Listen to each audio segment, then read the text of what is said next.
Did you know Subnautica was originally planned to have an Arctic biome? Or that Subnautica BZ was supposed to be a DLC? And here are 20 facts you possibly did not know about Subnautica and Subnautica BZ. With all the things that have been planned and done, you're bound to lose a track of a few of them. Let's jump right in. Number 1. During development, Subnautica was originally intended to have 5 tablets. A purple, an orange, a blue, a red, and a white, with the red one being used as much as the purple and the orange one, and the white one being used to open the thermal plant. And for one, I am thankful that they did not make it into the game. It's one less thing to carry around in your inventory that is already jam-packed with much more important stuff. Number 2. One of the most recognizable biomes in the game is the Underwater Islands biome, with its, well, underwater islands. But did you know that it was originally intended to be a lily pad island? Yes, the endless void of rocks and floaters was supposed to be a biome of lily pads and these little fuckers. And personally, as much as I do like the underwater islands, I love the lily islands more. Comment down below what you think, and consider subscribing while you're down there.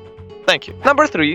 When playing the game, it is a common progression to go from a standard battery to an ion battery after you discover the thermal power plant. But did you know, at one point in the game, there was a third step? In fact, it is still in the game files and can be accessed with command. If you go to the modification table and enter the command shown on the screen, you will notice that you are now able to craft a new item, the lithium battery. It has twice the capacity of a normal battery and works as a midway between the basic battery and the ion battery. It's just sad that there is nothing like that with a power cell. I always have to charge those things. Number 4.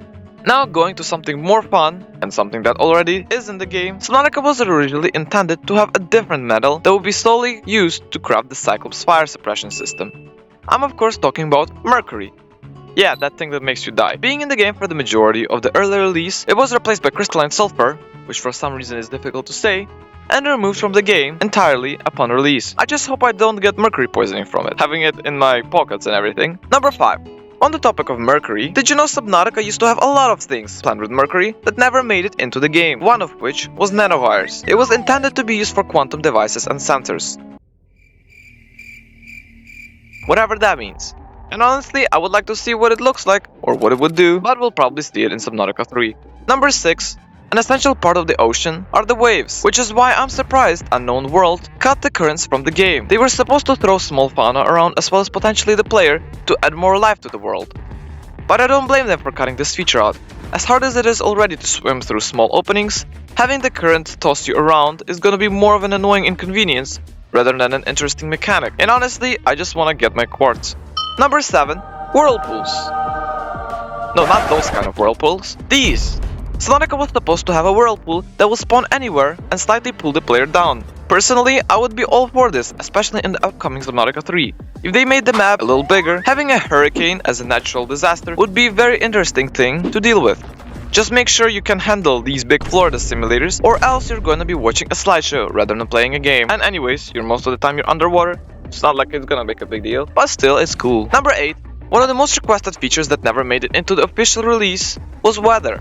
But did you know it was originally planned to be added to Subnautica? But due to unknown factors, it was cut from the game entirely and later recycled in Subnautica BZ. Let's just hope you packed some sunscreen. Number 9.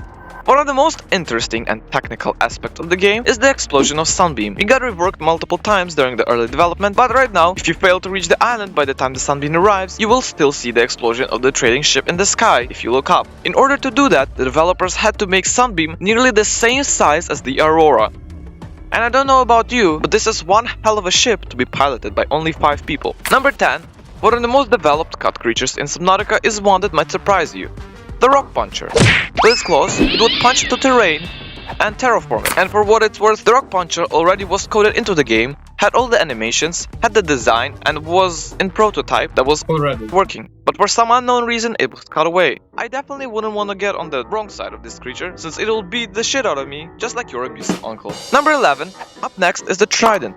No, not that one. A fish. It was created very early in development, and although there is not a lot known of its existence, it was supposed to have a burrow-like home and knock items out of the player's inventory when disturbed. I do wonder what it would be like, but at least it's not like our next fact. And also, eerily similar to this thing from Subnautica BZ. Number 12. In the early release versions of Subnautica, there was an animation for when the sea dragon would attack the sea moth, and besides being pure nightmare fuel, it would be completely inaccessible in the real playthrough, since the crush depths of the sea moth, even with an upgrade upgrade would be insufficient for the player to even get to the sea dragon leviathans. Therefore, it would be redundant and hence was cut immediately. Number 13. Only the people who played the game in the early beta before 2017 know that Subnautica's terrain used to be editable. You could terraform it, build bases in the mountains, and hit the terrain without it showing you this sign.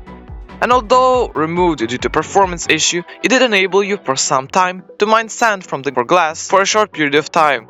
And although it was never implemented back, you can use control commands to play around and build the base of your dreams. Although I wish they kind of kept this feature because it was pretty cool. Number 14, another thing that you may have dreamed about is an in-game minimap. I know I have. It would be cool to craft something such as a compass extension that would allow you to map the areas I have been in and show me in the PDA. And, as you might have guessed, that was a feature that was planned to be added. But it was cut a while before the early release, so unless you're gonna be using mods from Nexus Mod, you will have to rely on external websites to have a map, or just memorize it all. Number 15.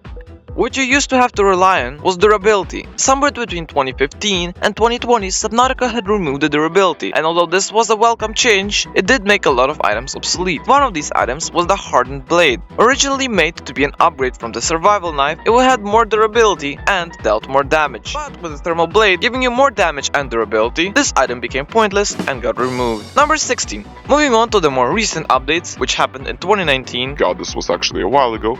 Subnautica used to have a bottom of the crater's edge, but it was removed in an update in 2019. Now, if you go down there, it's just a void. Number 17.